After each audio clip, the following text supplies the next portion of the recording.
Bom dia, irmãos. Coisa boa a gente poder mais uma vez ouvir a palavra de Deus, poder meditar nela, aprender aquilo que o Senhor tem para nos ensinar, para falar conosco. Sendo assim, quero te convidar para abrir a sua Bíblia, se você pode, lá em Colossenses, Novo Testamento, Colossenses, capítulo de número 2. E nós vamos fazer a leitura dos versos 13 a 15. Colossenses, capítulo de número 2, versos 13 a 15. A hora que você quiser, Rev. Assim diz a palavra do Senhor: e quando vocês estavam mortos nos seus pecados e na incircuncisão da carne, Ele lhes deu vida juntamente com Cristo, perdoando todos os nossos pecados, cancelando o escrito de dívida que era contra nós e que constava de ordenanças, o qual nos era prejudicial. Removeu-o inteiramente, cravando-o na cruz, e despojando os principados e as potestades, publicamente os expôs ao desprezo, triunfando sobre eles na cruz. Vamos orar? Deus maravilhoso e bondoso, nós te louvamos, Deus, pela tua palavra. Obrigado a Deus pela obra redentora, de fato, que o Senhor fez por cada um de nós na cruz do Calvário. Obrigado a Deus porque hoje de manhã nós podemos nos achegar ao Senhor, Deus, para lembrar do que o Senhor fez por nós. Mesmo antes desse mundo ser formado, Deus, o Senhor já pensou neste plano perfeito, incrível, extraordinário e gracioso de salvação. E sem pedir nada em troca, o Senhor, então, nos deu este plano. O Senhor realizou essa obra, deu a sua vida por nós na cruz. Louvado seja o nome do Senhor, Deus. E enquanto agora meditamos na sua palavra, ministra ao nosso coração, Deus, fala conosco de maneira especial nessa manhã, para que apenas a tua palavra não seja um lembrete, mas para que de fato, Deus, nós tiremos dela lições que sirvam para nosso crescimento, edificação e para a transformação da nossa vida. Cuida de nós, Deus, fala conosco, é o que nós te pedimos em nome de Jesus. Amém. Muito bem. Irmãos, a obra da cruz, ela é algo realmente extraordinário. Visto que a obra da cruz, ela foi construída na palavra de Deus, de Gênesis até Apocalipse. E até hoje, mesmo que a gente tenha dentro da nossa intelectualidade, criado muitos livros, escrito enciclopédias de conhecimento. Quem lembra da enciclopédia, né? Hoje em dia, os mais novos nem sabem o que é. Mas a gente construiu muita coisa. O conhecimento é muito vasto. E diante de todo o conhecimento humano, ninguém consegue reproduzir a palavra. Ninguém jamais conseguiu escrever um livro de tamanha complexidade, mas ao mesmo tempo simplicidade, de tamanha profundidade, mas que é alcançável por qualquer pessoa. A palavra de Deus é um instrumento inacreditável, porque ela foi inspirada por Deus. Ainda que muitos homens tenham escrito, a palavra ela foi de maneira sobrenatural inspirada. E ao ser inspirada pelo Senhor, ela traz então esta revelação preciosa. Revelação de que Cristo morreu por nós na cruz do Calvário. Mas antes de chegar na cruz, nós precisamos lembrar de quem nós somos. Nós precisamos olhar para dentro de nós e fazer um autoexame, uma autoavaliação. Afinal de contas, irmãos, nós precisamos também lembrar que quando nós falamos de evangelho, nós estamos também falando sobre o pecado. Não existe como falar do evangelho sem falar de pecado primeiro. Porque afinal de contas, o evangelho, a boa notícia, a boa nova, a obra que Cristo fez no Calvário por cada um de nós, ela tem um objetivo. E esse objetivo é nos livrar do pecado. Esse objetivo é trazer os seres humanos de volta para a vida. É trazer arrependimento. E não é possível falar sobre a obra da cruz sem falar de arrependimento. Não é possível falar sobre este bom amigo, não é possível falar da obra de Jesus se nós não falarmos primeiro do que ele veio fazer. E aquilo que Cristo veio fazer foram 3 coisas, pelo menos no que diz respeito a esse texto que nós estamos vendo hoje. Ele fez 3 coisas por nós. E a primeira é uma dupla. Ele nos deu vida e perdão. Vida porque a palavra de Deus trata para nós a respeito desta ideia, e a ideia mais precisa possível, de que nós estávamos mortos. Mortos nos nossos delitos e pecados. O pecado de fato traz a morte para nós. Morte espiritual, não física. Mas a morte física também. Porque no jardim do Éden nós vivíamos para sempre. Era possível viver para sempre. Mas a partir do momento que o pecado entra no mundo, até esta característica nós perdemos. Hoje nós enfrentamos, irmãos, lutas e tribulações muito grandes. Muito grandes. E cada um de nós tem as suas. Cada um de nós está sujeito às suas. E essas tribulações, elas não são apenas tribulações pessoais, mas elas são coletivas. Porque muitas coisas nos afetam, mas muitas coisas afetam a nós e outras pessoas também. O mundo está caído. E porque o mundo está caído, irmãos, e nós fazemos parte desse mundo, e portanto também estamos caídos, estávamos em pecado. Mas o Senhor Jesus nos ressuscitou. A partir do momento que Cristo prega o Evangelho para nós, a partir do momento que nós reconhecemos por meio da fé e por meio da ação do Espírito que nós somos pecadores, então o Senhor nos dá vida. Ao contrário do que muitos pensam, e a ideia de falar sobre pecado é uma ideia ruim, porque ela aponta os nossos erros, as nossas falhas, as nossas limitações. Pelo contrário, Cristo nunca veio e jamais fará, nunca é de Cristo apontar pecado. Quem aponta o pecado é o diabo, é o inimigo das nossas almas.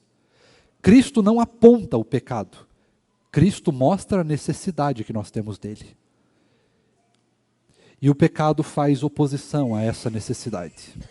O pecado mostra que nós, na verdade, não precisamos de Cristo. Nós não precisamos de nada, nós somos autossuficientes. E alguns vão dizer, inclusive, de que o pecado, ele é, na verdade, uma construção filosófica, uma construção de poder, uma construção de governo e de autoridade sobre a vida das pessoas. Nós dizemos que as pessoas são pecadoras porque assim nós podemos controlar a vida delas. O pecado nada mais é do que uma coisa de gente ignorante que ainda acredita em Deus. Mas você sabe que o pecado não é só isso. Antes fosse. Porque aí nós poderíamos viver como se nada tivesse acontecendo, nós seríamos absolutamente livres ao ter apenas conhecimento. Mas o conhecimento não liberta do pecado, o conhecimento não traz vida, o conhecimento não traz arrependimento, o conhecimento não traz o perdão de Deus. O que traz isso é um relacionamento com Jesus. É um relacionamento vivo, fiel, eficaz com o Senhor Jesus, real. É isso que nos traz vida. Quando nós estamos diante do Rei da Glória, quando nós estamos diante do Senhor Jesus, Ele, ao invés de apontar o dedo, ao invés de fazer o julgamento que seria justo, pelo contrário, Ele se coloca no nosso lugar. Ele nos dá a sensação, o sentimento e a realidade do perdão dos pecados. Ele tira o pecado de nós. Ele nos dá vida. Quando estávamos mortos, Ele nos ressuscitou. E não só nos ressuscitou para esta vida, nos dando escolha, quando nós não tínhamos nenhuma, quando nós éramos escravos, mas Ele nos dá uma vida que vai para além dessa. Ele resolve o problema do pecado. Ele nos dá vida e Ele nos dá o seu perdão. Mas em segundo lugar, no versículo de número 14, Ele nos dá liberdade. Porque para Jesus não basta apenas tirar o pecado de nós, não basta apenas nos perdoar, não basta apenas nos dar a vida que o pecado tirou, mas Ele também nos dá liberdade. Para aqueles que acham que o pecado é uma questão legal, para aqueles que acham que o pecado é uma questão apenas moral ou ética, está muito enganado. Porque o pecado é justamente o contrário, o pecado é escravidão. Ele nos tira toda a liberdade. Ele nos tira qualquer possibilidade de termos uma vida altiva, uma vida com escolhas. E quando nós colocamos o pecado sob o sinônimo da lei, nós nos tornamos ainda mais escravos. Porque não foi simplesmente para fazer a lei que o Senhor Jesus veio. Pelo contrário, Ele veio para nos dar liberdade. Ele tirou o escrito de dívida que estava contra nós, pagando essa dívida com a sua própria vida. Ele se colocou na cruz do Calvário por nós, para que essa dívida fosse removida de nós. E removida essa dívida, ela não tem retorno, ela não volta, ela não tem juro. Ela foi completamente extinta na cruz do Calvário. E agora, irmãos, nós temos liberdade em Cristo. O Senhor Jesus nos libertou, inclusive, da lei. E hoje nós não cumprimos a lei por obrigação. Nós cumprimos a lei porque Ele nos capacita a cumprir a lei. Nós cumprimos a lei, nós lutamos contra o pecado, nós vivemos em santidade porque Ele garante a santidade. Porque Ele nos capacita, porque Ele nos fortalece, porque Ele é quem nos faz cumprir a lei. E mais do que isso, nós não cumprimos a lei porque é uma obrigação, mas nós fazemos isso porque nós amamos o Senhor Jesus. Se você cumpre, irmão, qualquer lei, qualquer coisa do Evangelho, se você lê a palavra, se você ora, se você vem à igreja, se você faz qualquer coisa por obrigação, então eu preciso te alertar que você ainda não conhece o Senhor Jesus. Porque o Senhor Jesus removeu a obrigação. E Ele colocou no lugar da obrigação o amor. Nós amamos a Cristo e por isso Ele nos capacita a fazermos alguma coisa. Se nós fazemos alguma coisa para Deus, nós precisamos lembrar que fazemos porque nós amamos o Senhor e por nenhum outro motivo. Porque qualquer outro motivo, irmãos, vai retrazer este escrito de dívida que Deus tirou de nós. Nós não temos mais dívidas, nós apenas amamos o Senhor Jesus e todas as coisas que Ele faz, Ele fez porque nos ama. Amém? Mas em terceiro e último lugar, já concluindo, Ele também nos deu vitória.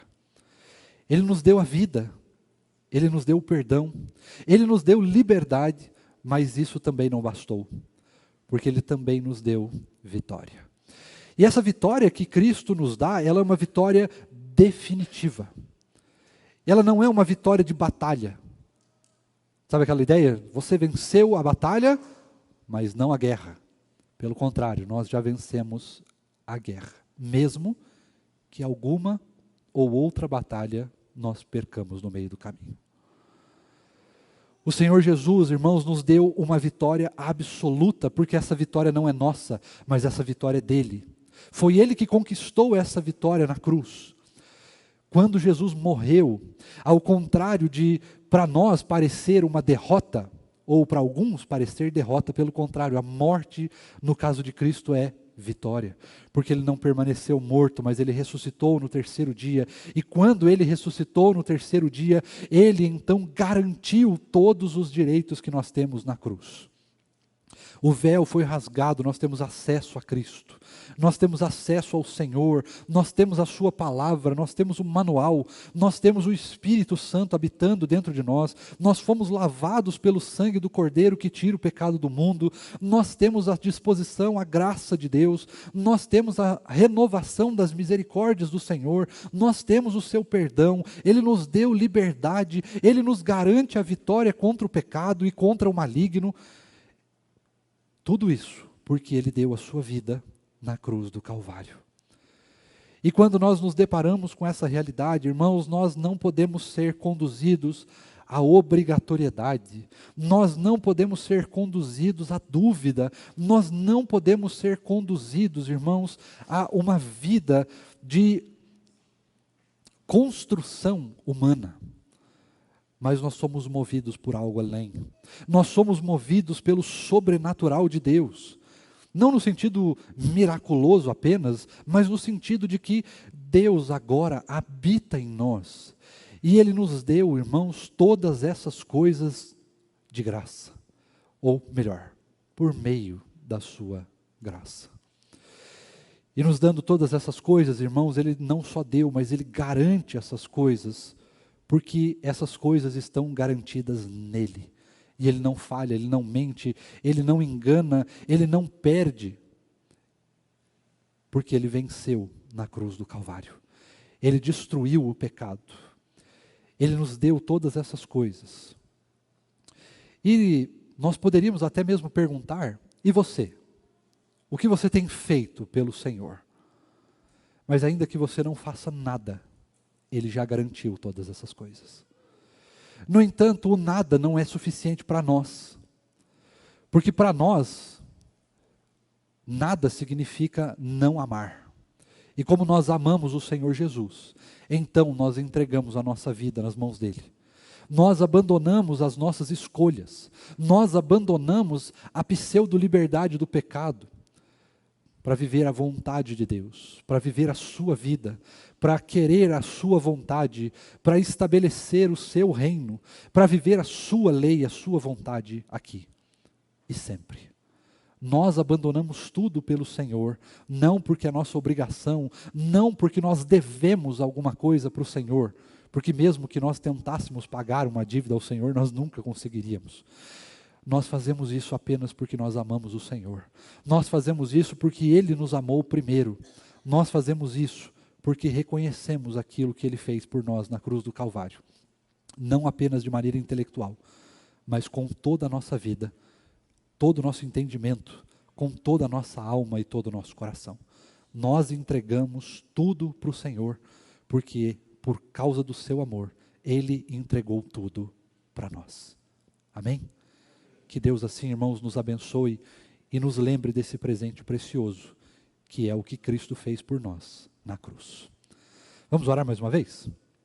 Deus maravilhoso e bondoso, nós exaltamos o Senhor, Deus, pela obra magnífica que o Senhor fez por nós.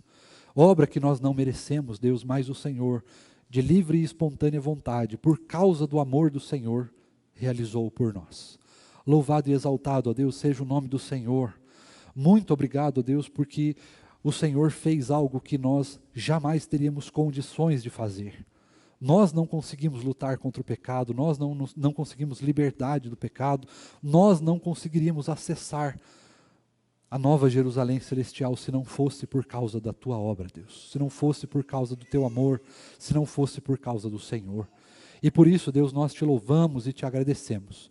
E clamamos a Ti, Deus, que o Senhor continue derramando sobre nós a Tua graça, continue nos fortalecendo, ó Deus, continue derramando sobre nós forças, Deus, e capacidade para que consigamos lutar contra os nossos pecados, para que consigamos abandonar as nossas vidas, Deus, para viver aquilo que é a vontade do Senhor para nós.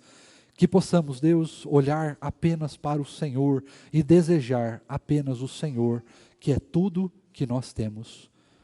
Muito obrigado, ó Deus, por tudo que o Senhor fez. Nós realmente te louvamos